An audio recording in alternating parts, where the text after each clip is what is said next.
Assalamualaikum warahmatullahi wabarakatuh. Perkenalkan, saya Risa Afuldaini dari Program Studi Teknologi Pendidikan Fakultas Ilmu Pendidikan dan Psikologi Universitas Pendidikan Mandalika Mataram. Jadi, pada kesempatan kali ini kita akan membahas tentang bahasa tubuh dasar. Bahasa tubuh dasar terdiri dari kepala, wajah, badan, tangan, kaki, dan duduk. Kita mulai dari atas, yaitu kepala. Gerakan kepala yang tepat membuat Anda terlihat lebih yakin dalam bicara. Sesuaikan kata yang keluar dengan anggukan atau gelengan kepala untuk membuat lawan bicara merasa nyaman. Gerakan kepala yang sesuai dengan kata adalah penting. Mengangguk jangan terlalu cepat. Coba Anda perhatikan, seseorang dengan jabatan tinggi biasanya mengangguk dengan pelan dan yakin. Ini makin menunjukkan wibawa seseorang. Mengangguk ke atas dulu baru ke bawah. Sebuah riset mengatakan kalau ingin terlihat percaya diri, mulailah mengangguk dari atas ke bawah. Wajah, ekspresi wajah yang tepat bisa membuat rasa dalam bicara lebih tersampaikan. Kalau merasa kurang nyaman melihat mata lawan bicara, Anda bisa melihat alis atau hidungnya. Apabila jarak Anda dan lawan bicara cukup jauh, tidak akan terlalu terlihat bahwa Anda sedang menghindari tatapan mata. Tapi, kalau dalam jarak dekat, lawan bicara akan merasa aneh kalau Anda memperhatikan hidungnya, bukan matanya. Jadi, memang harus dibiasakan. Berani untuk melakukan kontak mata. Kedipan mata, orang yang sedang menyimak matanya berkedip secara berkala sekitar 10-20 kali per menit. Ini menandakan informasi yang dia terima tersalurkan sampai ke otak. Jadi, kalau Anda sedang bicara tapi mata lawan bicara Anda tidak berkedip, ini artinya dia ada di depan Anda tapi pikirannya di tempat lain, alias bengong. Apa yang harus dilakukan saat lawan bicara bengong? Berikan pertanyaan atau sebut namanya. Ini akan membuatnya sadar dan kembali memperhatikan. Tapi bukan berarti orang yang banyak berkedip juga baik. Karena orang yang mengedipkan mata lebih banyak dari rata-rata biasanya diakibatkan stres atau ketidaknyamanan. Bisa juga karena kelilipan atau iritasi. Jadi jangan cepat menyimpulkan. Mata membesar dan mata mengecil. Sudah umum diketahui, apabila kita menyukai apa yang dilihat, maka pupil mata kita akan membesar. Contohnya, seseorang yang sedang naksir, akan lebih besar pupil matanya saat bertemu orang yang dia taksir. Jadi, buka mata dan tunjukkan ketertarikan saat bicara, supaya lawan bicara Anda merasa dihargai. Sementara mata yang mengecil menunjukkan kalau Anda kurang menyukai apa yang dilihat. Hindari mengecilkan mata saat bertemu seseorang. Terkadang karena sedang fokus melihat gawai atau di depan komputer, saat ada orang yang datang menemui Anda, mata Anda masih menyipit dan wajah masih tegang. Ini sering diartikan oleh lawan bicara kalau Anda merasa terganggu atau marah. Segera sadari dan rilekskan wajah, buka mata lebih lebar seperti sedang bertemu seseorang yang Anda tunggu.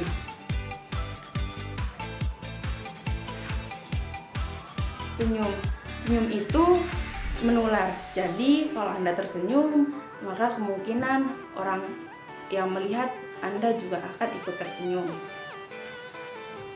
Orang yang tersenyum hatinya hangat, orang yang hatinya hangat lebih mudah diajak berkomunikasi. Awali bicara dengan senyum supaya komunikasi lebih efektif. 34 bimbingan teknis calon fasilitator pendidikan keluarga dalam jaringan. Senyum yang tulus terlihat dari mata yang sedikit mengecil dan ada kerutan di ujung mata dan bibir. Jadi, apabila ada yang tersenyum tapi matanya kosong, bisa jadi itu senyuman basa-basi. Walaupun ini masih lebih baik daripada tidak tersenyum sama sekali. Senyum dengan mulut terbuka hingga gigi terlihat dan alis melengkung. Juga menunjukkan ketertarikan dan kebahagiaan. Contohnya adalah seorang ibu yang bertemu anaknya. Wajah kebahagiaan tulus seorang ibu membuat anak merasa nyaman. Tunjukkan kebahagiaan tulus Anda, maka lawan bicara akan ikut merasa bahagia.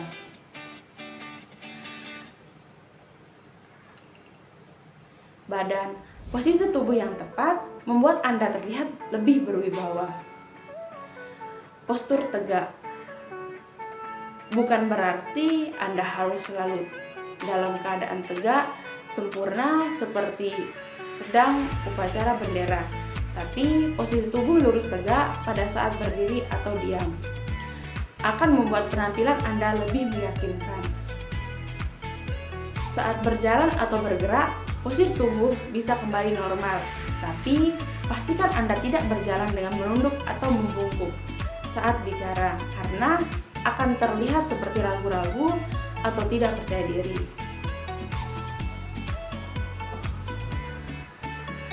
Berdirilah dengan dua kaki, jangan berdiri dengan posisi badan membebani satu kaki, karena akan terlihat membuat Anda terlihat bermalas-malasan.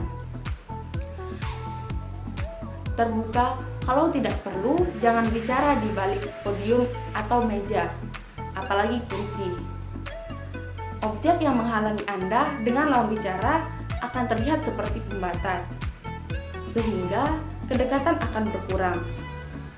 Ingat, pembicara yang hebat adalah yang membuat lawan bicara atau audiens merasa dekat. 35 bimbingan teknis calon fasilitator pendidikan keluarga dalam jaringan. Jangan bicara sambil menutup badan dengan tangan terlipat. Tas, map, laptop, atau benda lain di bagian depan badan. Ini juga memberikan jarak antara Anda dengan lawan bicara.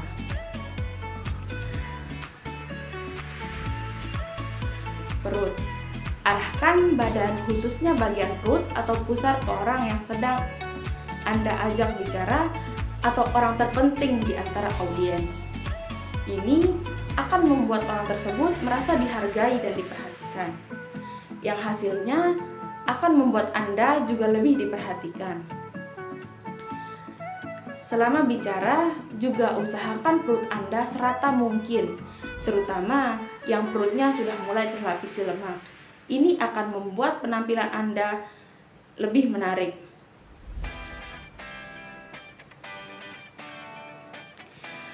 Tangan adalah salah satu unsur paling penting dalam bahasa tubuh saat bicara, karena penggunaan tangan bisa membuat Anda terlihat lebih santai, sekaligus memberi efek penegasan dalam bicara.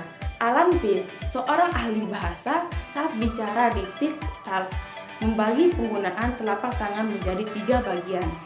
Telapak tangan menghadap atas kalau ingin bicara dengan lebih santun dan hormat.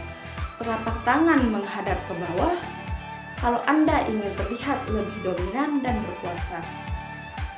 Menunjuk dengan telunjuk kalau Anda ingin menyuruh atau memerintah dengan cepat, di mana lawan bicara akan langsung melihat Anda. Hati-hati bicara menggunakan tangan yang menunjuk, karena ada beberapa orang yang tidak nyaman dan ada kebudayaan yang menganggap ini kurang sopan. Selain itu, masih ada gerakan-gerakan tangan lain yang juga memberikan efek pada lawan bicara.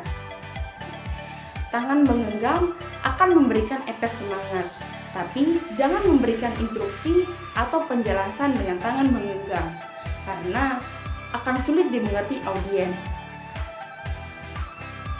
Tangan menyentuh dagu atau dada bagian atas, ini menandakan kehangatan dan kasih sayang yang akan membuat lawan bicara merasa dihormati dan nyaman. Telapak tangan bergerak seperti memotong udara. Ini memberi penekanan pada kalimat yang diucapkan, tapi kalau terlalu sering digunakan malah akan mengganggu. Gunakan bila perlu saja. Ujung-ujung jari menyatu, tangan menghadap ke atas dan terlihat seperti huruf A. Ini adalah rasa percaya diri yang sangat tinggi, bahkan bisa terlihat mengintimidasi. Ini juga perlu hati-hati menggunakannya. Jangan sampai Anda malah terlihat sombong dan tidak sopan. Tangan tolak pinggang, gunakan untuk memancing rasa percaya diri, tapi jangan lakukan di depan audiens, apalagi lawan bicara. Saat diam, posisi tangan Anda juga harus diatur. Jangan hanya lurus ke bawah seperti sedang posisi sempurna upacara bendera. Umumnya, genggam kedua telapak tangan dan letakkan di atas perut di bagian bawah dada atau sekitar pusar. Tapi jangan terpaku hanya pada satu posisi dalam waktu yang lama. Anda juga bisa memindahkan tangan ke depan, belakang, bahkan masuk kantong. Intinya, bebaskan tangan Anda bergerak saat bicara. Kaki, bergeraklah saat bicara. Dimulai dengan saat masuk ke dalam ruangan, melangkah dengan yakin dan teratur. Ini membuat Anda lebih percaya diri dan audiens merasa respect. Waktu duduk, pastikan kaki Anda menyentuh lantai. Jangan menggantung atau nangkring di bagian bawah kursi. Satu kaki berada di depan, yang lain untuk memberi kesan dinamis dan siap bergerak. Untuk laki-laki bisa sedikit terbuka, sedangkan untuk perempuan rapatkan kedua kaki, arahkan lutut ke lawan bicara seperti mengarahkan pusar saat berdiri. Pastikan kaki Anda tidak goyang-goyang, baik sadar ataupun tidak, karena ini membuat Anda seperti sedang tidak nyaman, bisa karena grogi atau panik. Duduk. Duduklah dengan tegak. Boleh sesekali bersandar, tapi jangan melorot. Selain jadi tidak enak dilihat, ini juga membuat Anda terlihat tidak menghormati lawan bicara, sehingga Anda pun jadi tidak diperhatikan saat bicara. Jangan silangkan kaki saat duduk dan bicara. Ini seperti membuat batasan dengan lawan bicara. Posisikan kaki Anda seperti siap melangkah, dengan satu kaki sedikit di depan kaki yang lain. Arahkan lutut Anda kepada lawan bicara. Ini akan membuat dia merasa lebih diperhatikan dan akan memperhatikan Anda kembali. Jangan menaruh benda apapun di pangkuan Anda, sehingga tidak ada batasan atau ada yang menutupi antara Anda dan lawan bicara. Ini secara psikologis membuat menambah kedekatan dan kenyamanan berbicara. Sekian dari saya, kurang dan lebihnya mohon maaf. Wassalamualaikum warahmatullahi wabarakatuh.